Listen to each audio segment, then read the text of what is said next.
Welcome to the Anderson Speaker Series. My name is Max Morrow. I'm the president of the Entrepreneur Association here at Anderson. I'm also self-aware enough to know you're not here to see me, so I will keep it brief. It is my distinct pleasure on behalf of Anderson and the Entrepreneur Association to introduce a truly distinguished speaker. Peter Thiel is an entrepreneur and an investor. You know the highlights. He defined a new era of online commerce when he founded PayPal in 1998. In 2004, he made the first outside investment in Facebook, where he still serves as a director.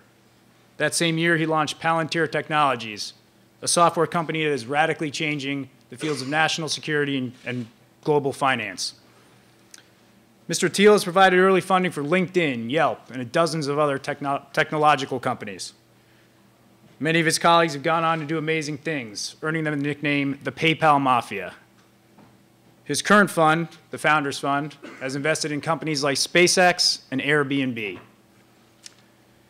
Through the Thiel Foundation, Mr. Thiel works to advance technological progress and long-term thinking about the future. His new book, 0 to 1, Notes on Startups or How to Build the Future, is a collection of his notes from teaching a computer science course at his alma mater, Stanford University. Mr. Thiel ignited a national debate and got some front-page treatment here at Anderson by encouraging young people to put learning before schooling through the Thiel Fellowship.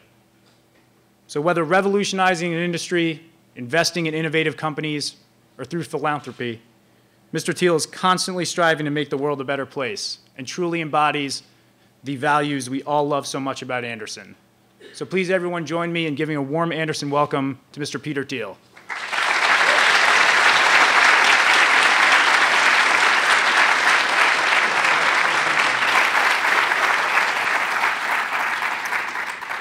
Thank you very much. It's been one of the great things about writing a book is you get to talk to all these different audiences, and speaking on all these different college campuses the last few months has been a really fun part of the process. And it's always there's sort of so many different things we can talk about today. So I'm going to try to just make a few highlights in my comments, and then we make it as interactive as possible.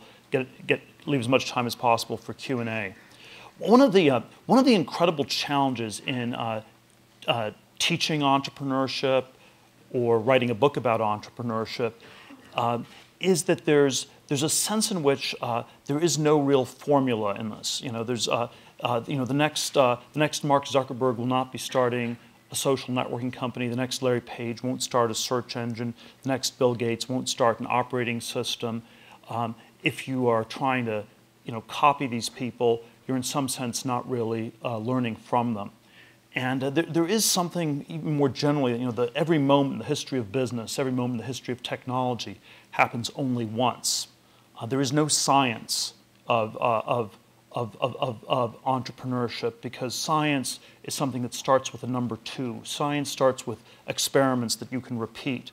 But when we're dealing with things that are one-time or singular in nature, it's much trickier to know what to say about it. And I think most things that get taught in a business entrepreneurship context end up having this very pseudo-scientific feel, where it's sort of like, oh, this is this formula, you do these 5 things, you do these 7 things, and you will succeed.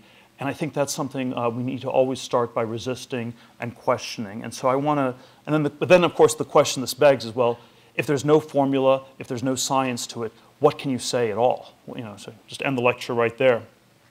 And so the approach I try to take in my class, in my book, is somewhat indirect, by starting by asking sort of a series of contrarian or unconventional questions. The business version of it is always, what great company is nobody starting? The intellectual version is, tell me something that's true that very few people agree with you on. This turns out to be a shockingly hard interview question, even when people know in advance that this is an interview question, because they can read about it on the internet. This is a question you ask everybody who comes in. And it's still a very difficult question for people to answer, because when you ask the question, it ends up, first off, you think you have to have something really brilliant, because somehow truth is something everyone already understands. It's all this collective knowledge we have, and and it's almost impossibly hard to be that brilliant. But I think even more fundamentally, if you just think about the literal context of an interview where I'm asking you the question and you're responding, it's sociologically awkward because the correct answer isn't something like our education system is screwed up or our political system doesn't work terribly well. These are incredibly conventional answers. Everybody knows these answers are true. Those are the wrong answers to this question. And the right answers are ones the interviewer will strenuously disagree with you on. And so the right answers are always incredibly uncomfortable. And we live in this world in which courage is in much shorter supply than genius.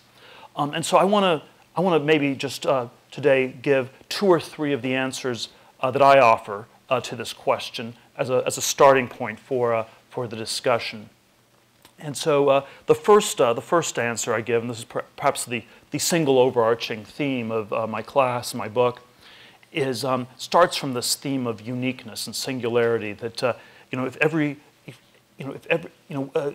it's basically that there are that the successful businesses are all singular. They are, in a word, monopolies. They're doing something nobody else is doing. They're doing it so much better that they have no competition at all. Really bad businesses are ones that have lots of other ones that are doing similar things and that are extremely competitive. And if you want to, I don't think it's too much of an exaggeration to say that there are precisely 2 kinds of companies in this world. There are companies that compete like crazy and never make any money, and there are companies that are monopolies and they make an enormous amount of money. And this sort of very basic dichotomy is extremely poorly understood. If you want to compete like crazy, you should just open a restaurant. You'll get tons and tons of competition. You will never make any money. The paradigm tech example I give of a successful monopoly business is Google, which definitively distanced itself from everybody else in the search business back in 2002, and has been making enormous amounts of profits ever since.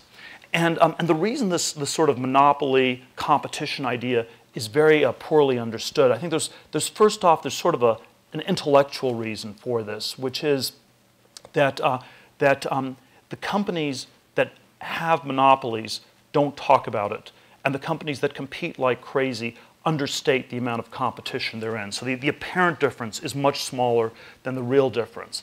And so if you're running Google, you don't even talk about the search business, even though it's about 98% of the revenues. You talk about it not as a search engine, you talk about it as a technology company. And technology is this vast, enormous space where there's competition everywhere. And you're competing with Facebook and with Apple with your Android phone, and you're competing with Amazon, you're competing with the car companies in Detroit with the self-driving car, and you're in this vast, vast space called technology, and there's unbelievable amounts of competition everywhere, and no, you're not the monopoly the government is looking for. And then sort of at the other end of the spectrum, if you were to leave this lecture hall today and say, I am now really determined to open that restaurant. I'm more determined than ever to do it. You'll very quickly run into a problem as you approach investors, and they will say, well, it's this is a really bad business. We're not going to invest in a restaurant. We know most of them go out of business, and even the ones that don't never make any money.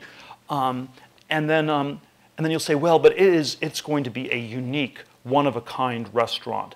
It is going to be the only, British, Nepalese fusion cuisine in Westwood.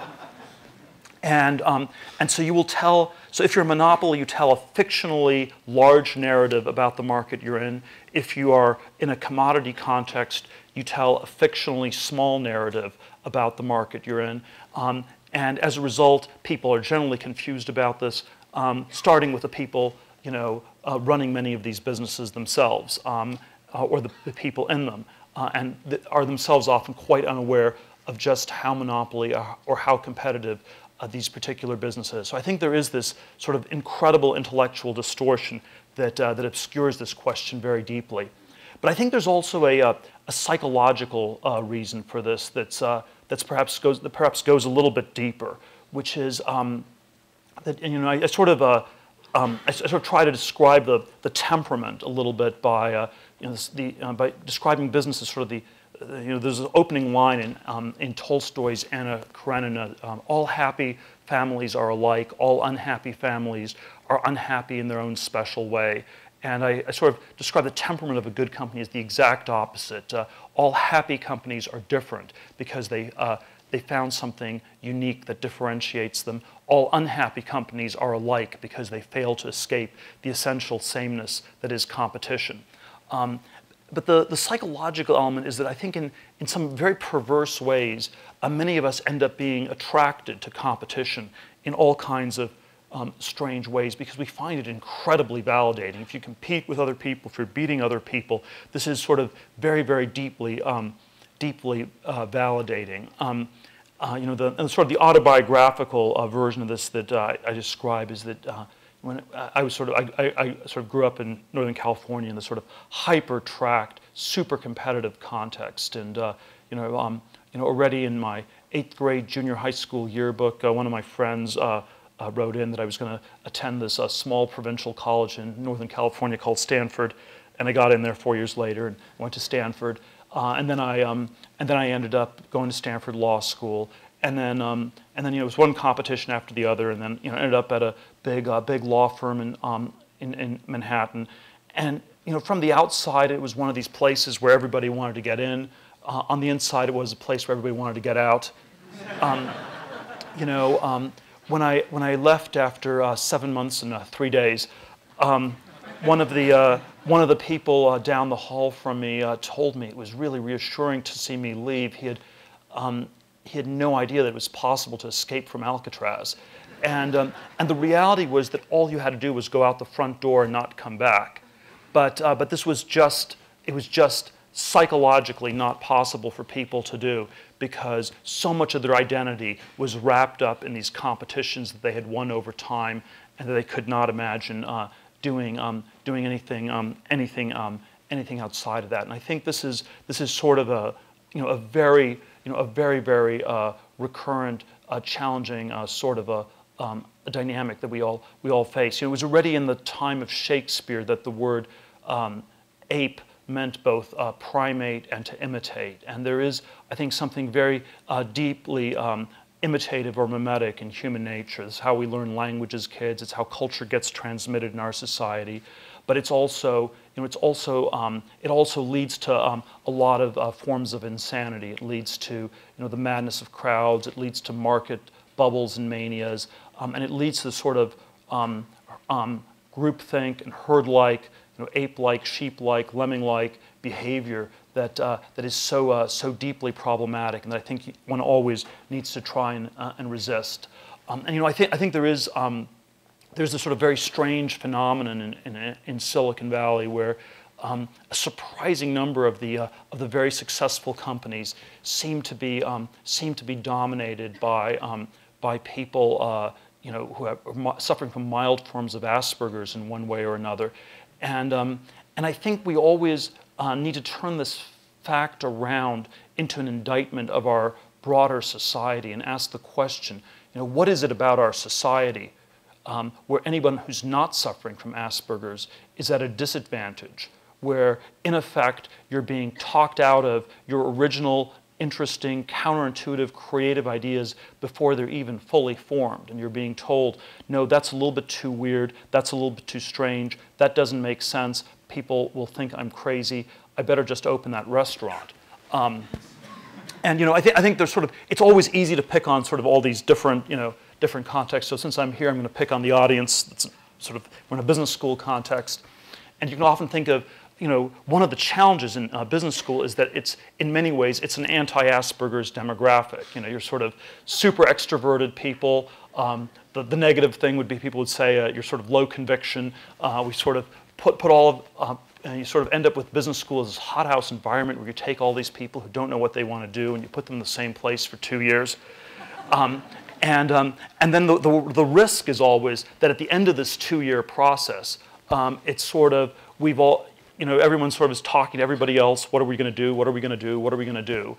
And since no one has any clue, at the end of the 2-year process, you end up with this dynamic where everyone tries to surf the same wave that just that actually has already come and gone, and it's sort of they've done these studies at Harvard Business School where they found that the largest number of business school students systematically went into the wrong career at every point. So if you looked simply at what was the largest group doing, it was always the wrong thing. So like in 1989, they all wanted to work for Michael Milken and the junk bonds, 1 or 2 years before he went to jail, and everything went wrong with that. They were never really interested in tech except 1999, 2000, where they sort of all descended on Silicon Valley and timed the end of the dot-com bubble perfectly.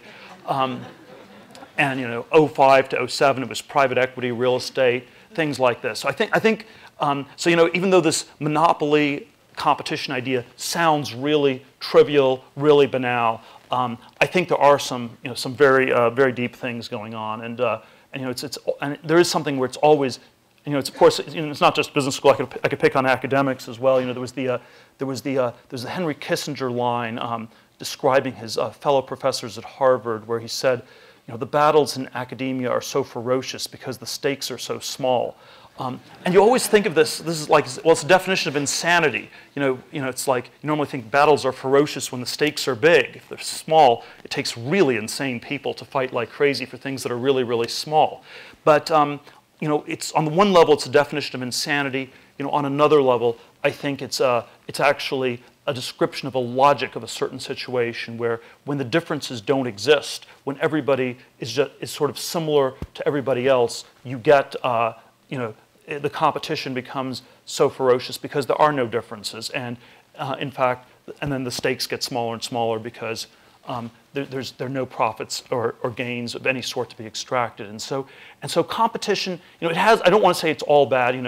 It has all these advantages, but it focuses you on the people around you. It makes you get better than things than the people around you. But it has this negative side effect where you may run the big risk of losing sight of what is important or valuable or more meaningful as a result of this process.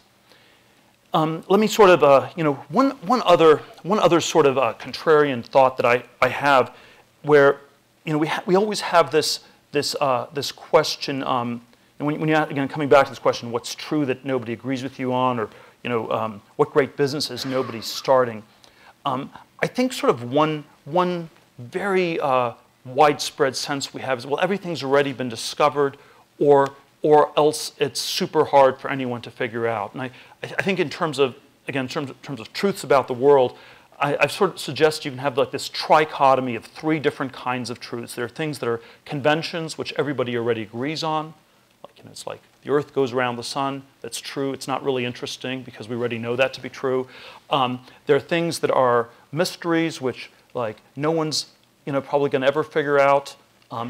It may not be that worthwhile to spend too much time on those either. They're too hard. So things that are too easy, there are things that are too hard. And then there are things that are somewhere in between. And what I describe as in between a convention and a mystery is a secret. It's something that you can figure out if you work at it hard enough, but that people haven't quite thought of working on in one way or another. And I want to suggest that there are still a lot of secrets left. And this is not, and I think this was in some ways more obvious if you're growing up, 200-300 years ago. You could just look at a picture of the map of the world, and there were some empty spaces left on the map, and you could become an explorer, and you could go there. And it was kind of a dangerous, not that easy thing to do, but you could figure out what was there, and you could learn new things. In the 19th century, you could look at the periodic table of elements, and there were some empty spaces left, and you could figure out what was there. And certainly, it probably would not be a great idea today to become an explorer or to go into basic chemistry. So there definitely are fields or areas where everything has been discovered and knowledge is more or less complete, and nothing new will be found. But I think there are many other areas left where this still exists, and I think we often talk ourselves out of this a little bit too easily. And I think there is this somewhat insidious effect of globalization in this whole process, where we have 7 billion other people in the world, and it's very tempting to always say, well, whatever idea it is, whatever business I'm working on, someone else has already thought of it before me. So, and then that becomes self-defeating very quickly. And if you think that you're not going to discover a secret, you certainly won't try, and you will not discover one. So it is sort of negatively self-fulfilling. So in order to discover a secret, you have to believe that you would be able to do so. Now, I think the kinds of areas that again are good at this are ones that people are generally not looking at. So they're often at the intersection of fields that are not that well established. When we started PayPal, it was often it was at the intersection of finance and cryptography, which were these both fairly, it was sort of people interested in both, but the intersection was actually quite small. There weren't that many people working on it. And it sort of really pushed us to think about payments in all these new ways. We did not come up with a Bitcoin company. That remained to be discovered for, Bitcoin phenomenon. That remained to be discovered by other people 10, 15 years in the future. But this sort of passionate focus on some one specific, somewhat idiosyncratic area is really motivational, and you can really push the frontier.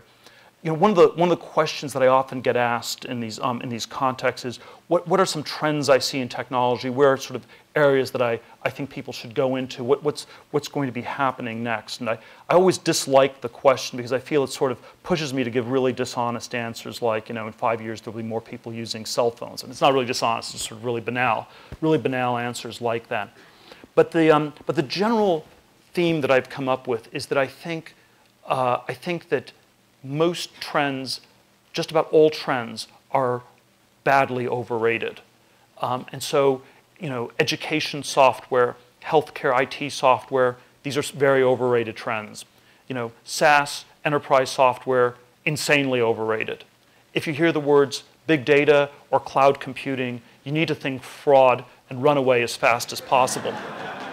And the question is, and the question is why that is, and it's sort of because the buzzwords are symptomatic of a business or of a category where many people are doing them. The fact that you've heard this buzzword or certain buzzwords many times before, it's like a tell in poker. It's a tell that you're bluffing, that there's nothing unique in your business. The more buzzwords you have, the less differentiated a business is, and because you never want to be the nth in a category. You don't want to be the 4th online pet food store. You don't want to be the 10th thin film solar panel company. You don't want to be the 10,000th restaurant in Los Angeles. And so if it's a category that people have heard of before, it often makes it easier to tell the story, but it's almost certainly a bad business. And so the one, so again, if there's sort of a, sort of anti-pattern to it, it's that if you have some sort of unique story that doesn't actually fit into any of the existing categories, that's often a really good thing. And it's important to figure out, and then, sort of one of the challenges I have as an investor or venture capitalist is to try to figure out what are some of these unique stories that might actually work. It's not always as easy as it sounds because we're always trying to put things into categories. And so often, many of the great businesses have sounded like they were in a category when they were really unique. So I think most people always say they're unique, but they just give it away by telling you all the buzzwords, so you can tell they're not unique because it's just sort of a litany of buzzwords you've heard before. But occasionally it sort of goes the other way, where it sounds like it's in a category it's really unique. When Google started in the late 90s, people said, well, it was just another search engine. Facebook was just another social network. Social networking already existed as a category in 2004, where people have been trying to start social networking companies for quite a while. One of my friends, Reid Hoffman, who ended up starting LinkedIn, started a company called SocialNet in 1997. So they had the idea of social networking 7 years in advance. They already had it in the name of the company. So this was not a new idea, and it was of course. And then, and they had sort of all these crazy ideas about how to do it. You're going to have these avatars in cyberspace, and somebody would be a cat and someone else would be a dog, and there'd be sort of all these weird ways you'd interact with other cats and dogs. And it turned out that's not really, people weren't really that interested in that. And so I would say, Facebook was actually, it was not, it was not really the first social networking company, but that didn't matter because that was the wrong category. It was the first company to crack the problem of real identity, which was actually a really valuable problem. Social networking in the abstract, not that valuable. You don't really want to network with cats and dogs.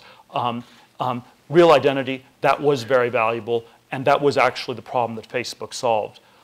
Similarly with Google, it was not human, it was the first company to solve machine-powered search. So again, because we're always biased to put things in all these categories, it was mislabeled as a search engine when it was really a machine-powered search engine, which was vastly more powerful and was able to do all these new things other companies were not able to. Now, so you want to be in these sort of unique narratives, one-of-a-kind businesses. One very counterintuitive idea that this monopoly theme leads to, and that goes very much against a lot of conventional thinking in business, is that you don't really want to ever start with big markets. You want to start with big market. You want to get to big market share. You want to have a large share of a market.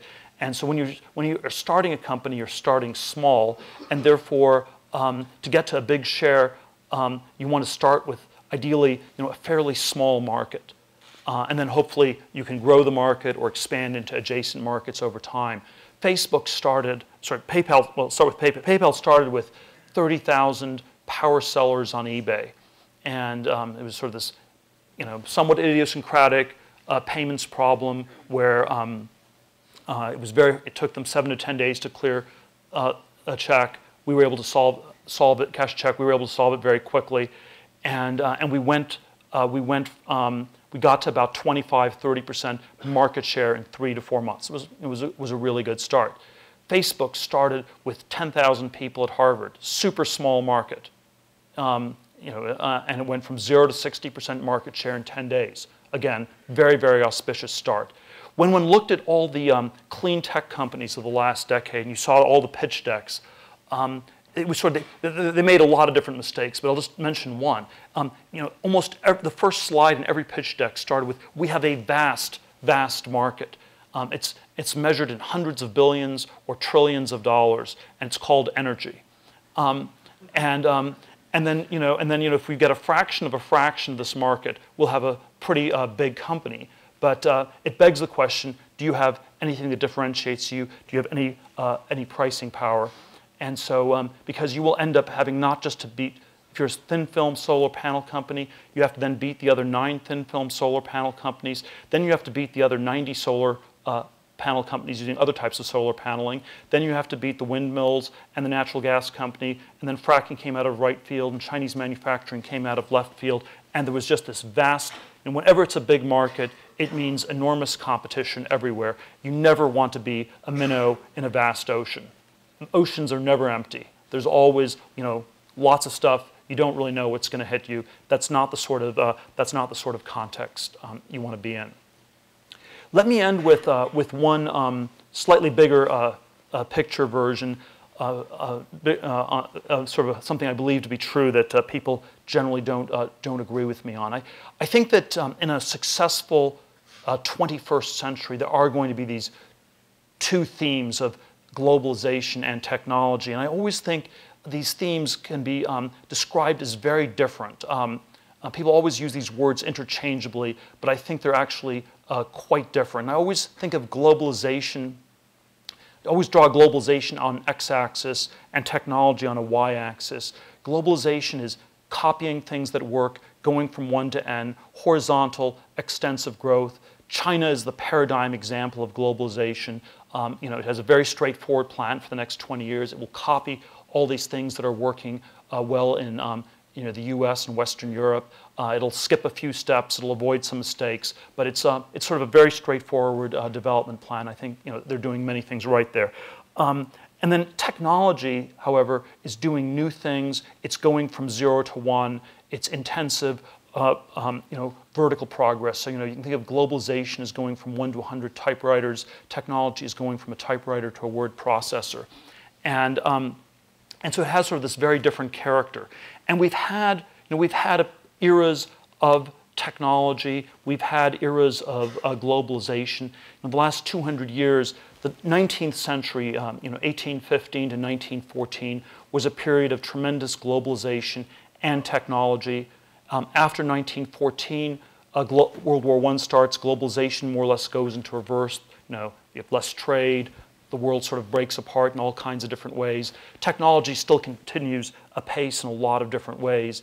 1971, I sort of date, Kissinger goes to China, globalization starts again, and the last 40 years we've had a breakneck pace of globalization, whereas I would argue that we've had somewhat less technology. We've had a lot in computers in the world of IT, but it is somewhat narrower than the categories people would have talked about in the 50s and 60s. There's not quite as much in the life sciences, medical devices, space travel, energy, nuclear power. There are all sorts of areas that have been somewhat reduced. And we live in and I think we live in a society or a culture that is generally extremely biased against technology and that dislikes technology in all its forms. And the local version of this, you can just look at all the movies that get made in Los Angeles.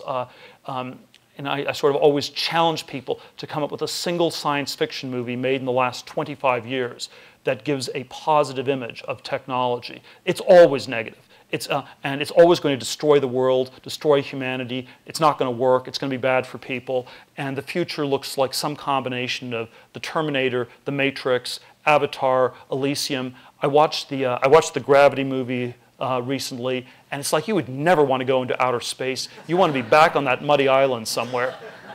And of course, I think this is not just it's not like I think Hollywood mainly reflects the broader culture. It doesn't, it's not really, it partially creates it, but mostly reflects it. And I think we do have this very deep bias against technological progress or a future that looks different from the past. And in some ways, if you want to describe it in geopolitical terms, it's described in these very different ways we talk about the world relative to 50 or 60 years ago. In the 50s and 60s, the world would have been divided into the first world and the third world. The first world was the part where you had accelerating technological progress. The third world was this part of the world where things were sort of permanently screwed up and broken. So it was a pro-tech, somewhat anti-globalization dichotomy. And today we would talk about the developing and developed world. And the developing world is that part of the world that's copying the developed world and therefore converging with it. So this dichotomy is a very pro-globalization dichotomy. But it is also implicitly an anti-technological dichotomy, because when we say that we are living in the developed world, we're implicitly saying that we're living in that part of the world that's done, finished, where nothing new is going to happen, where we should resign ourselves to decades of stagnation, where the younger generation should have lower expectations than their parents and grandparents. And I think this is a conception of our world that we should very strongly resist. And so I'll end by returning to the contrarian question that I think we should always ask anew. How can we go about developing the so-called developed world? Thank you very much.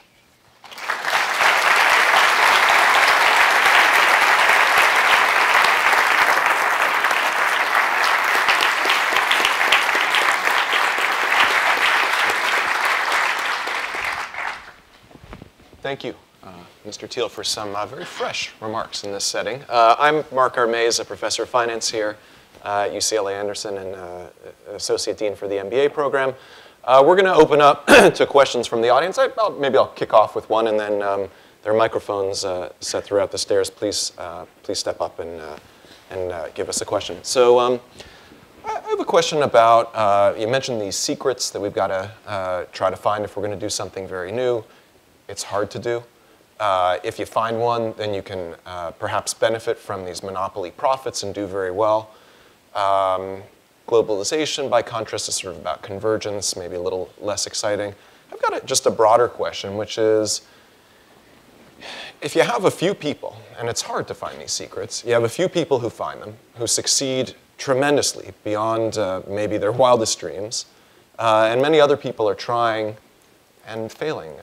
As you've seen in your own work as an investor, this is a hard thing to come up with.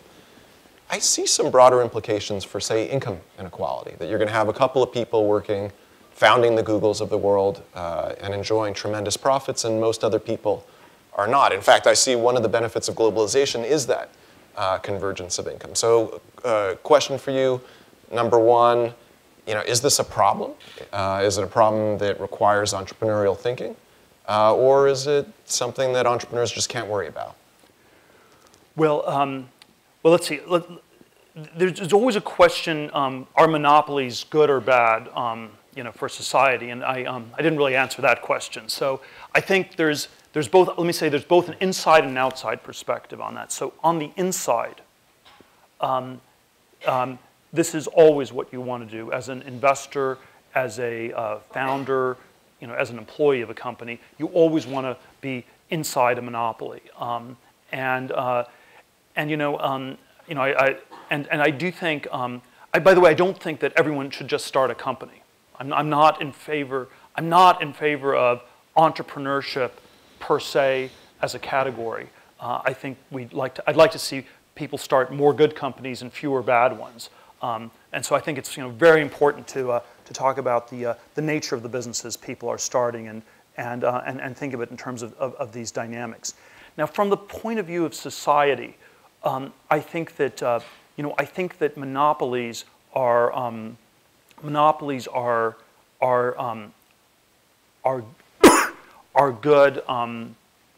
good when they create new things and when things are dynamic.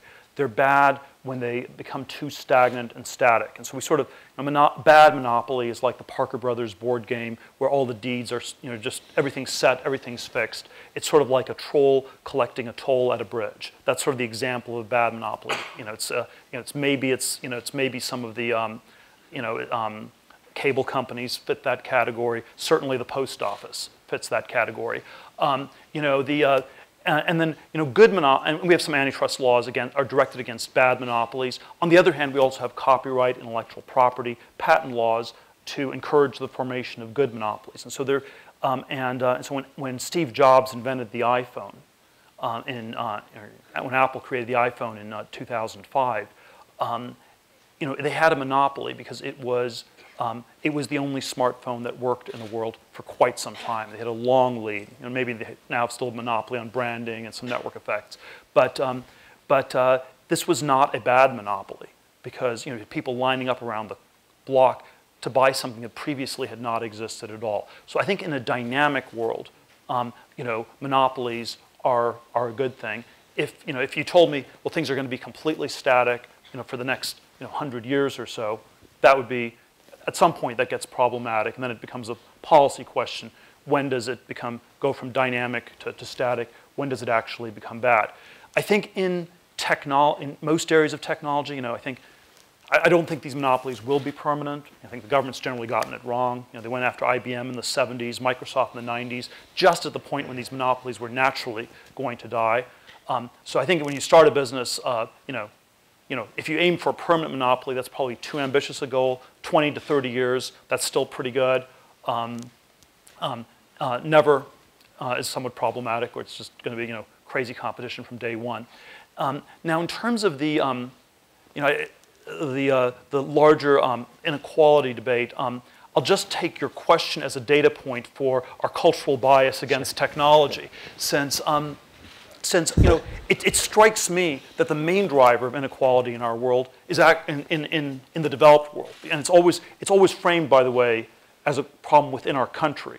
If you looked at inequality worldwide, it's arguably decreased. The Gini coefficient of the world has gone down because people in China are earning more money than they were 40 years ago. So, but inequality within our societies, has gone up. And people always blame technology.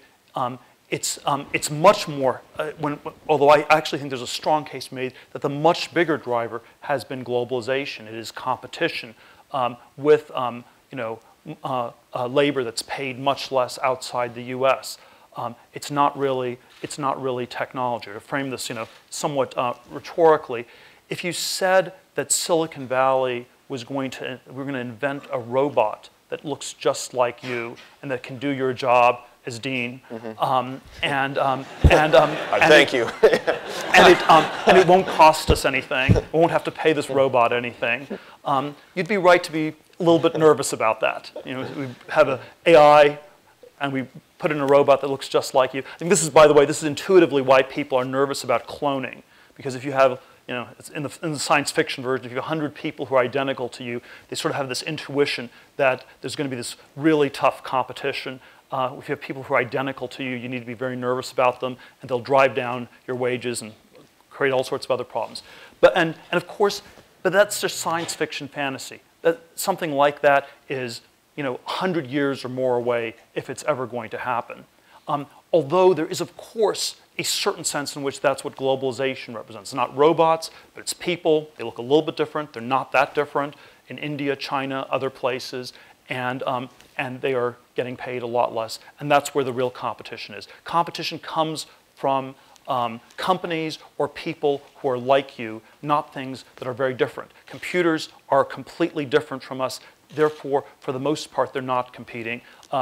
You have to compete with other people. Now, I want to be very clear. I'm not anti-globalization. I don't think we can or should try to stop globalization. But let's be very clear that that inequality is primarily coming from globalization, not from technology.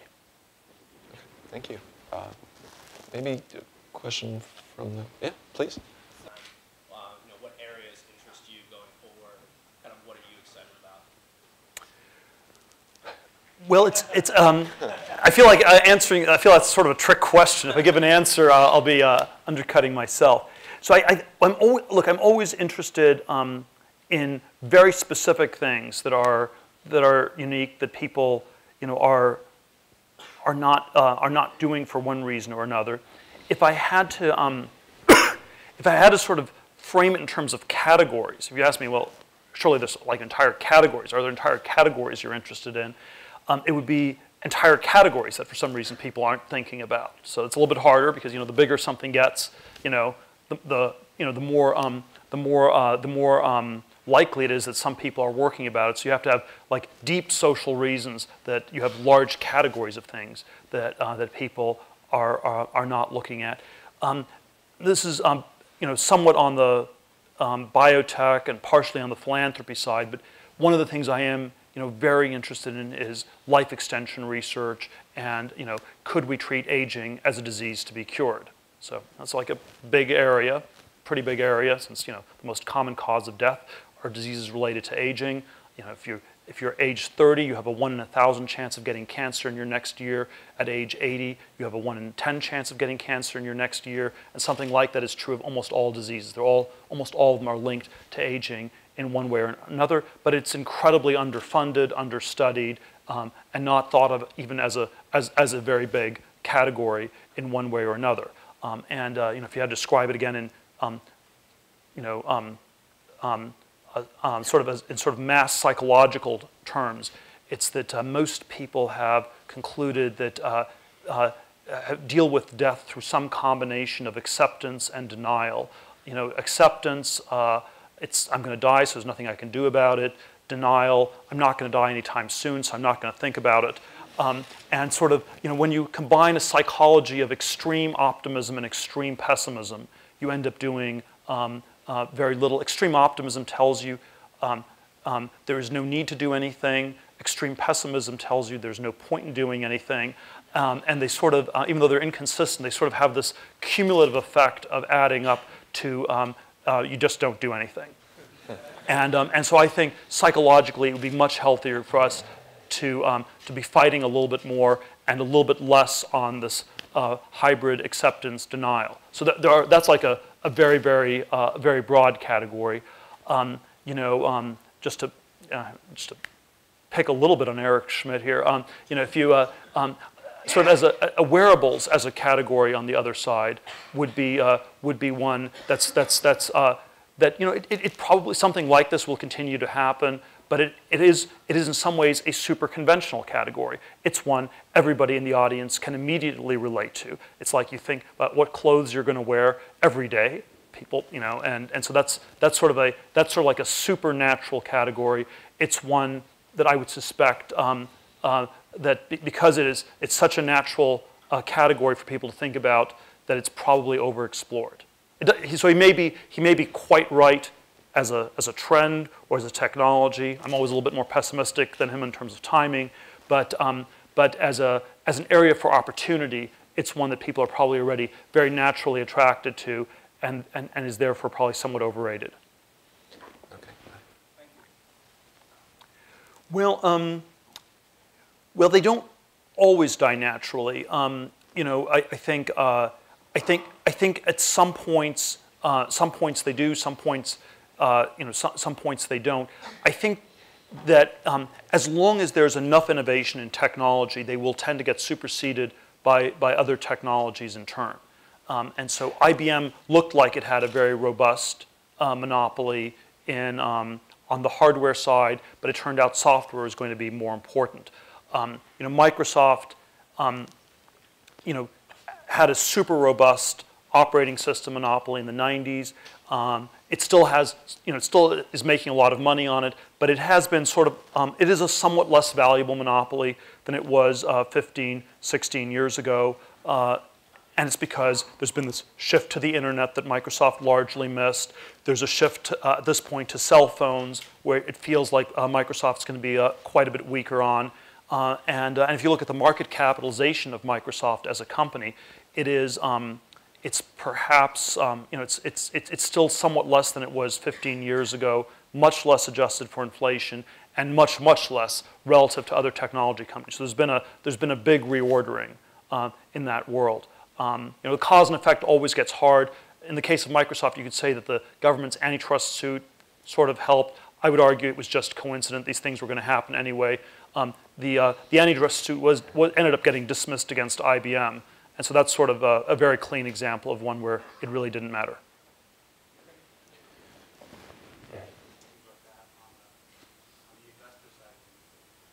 Well, certainly there are analogous versions of the contrarian question, all sorts of contexts. So there's the entrepreneurial one is what great business is nobody starting.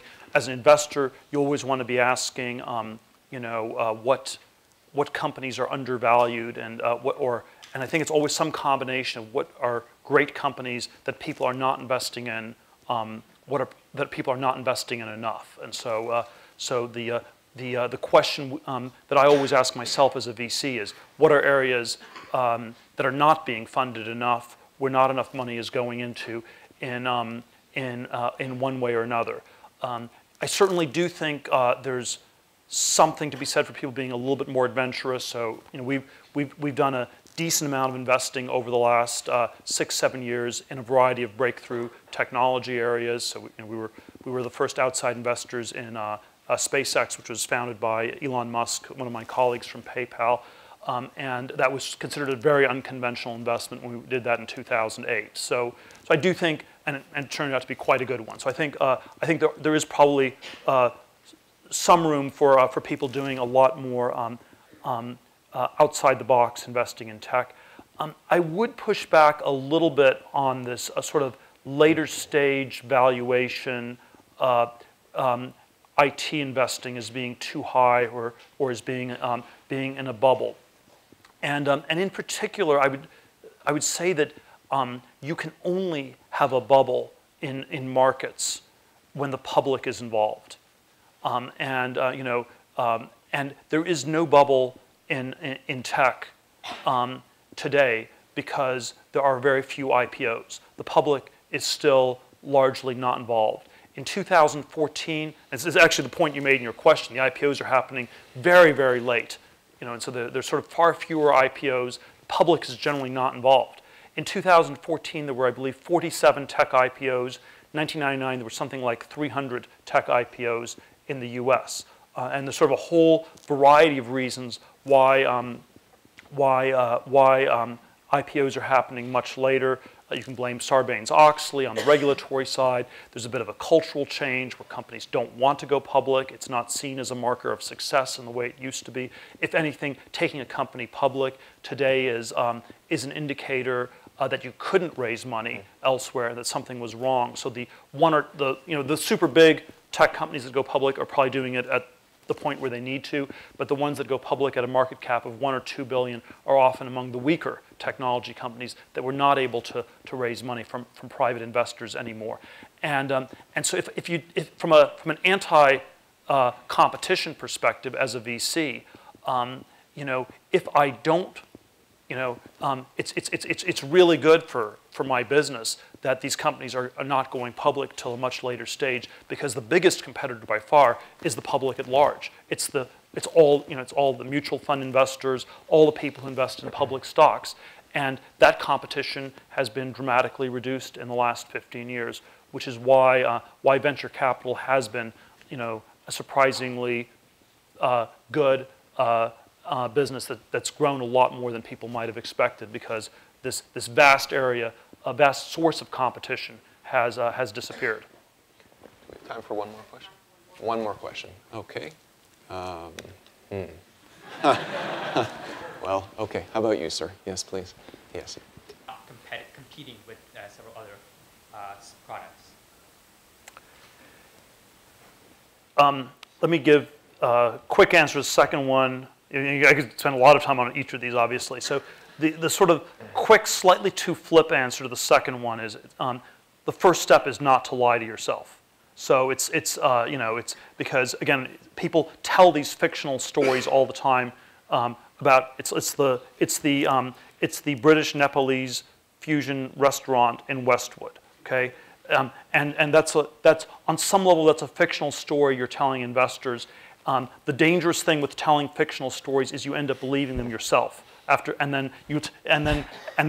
the first step is don't fool yourself, don't tell yourself fictional stories, and it's not the only step, but if you do that, you'll already be way ahead of the competition or everybody else or a lot of other people.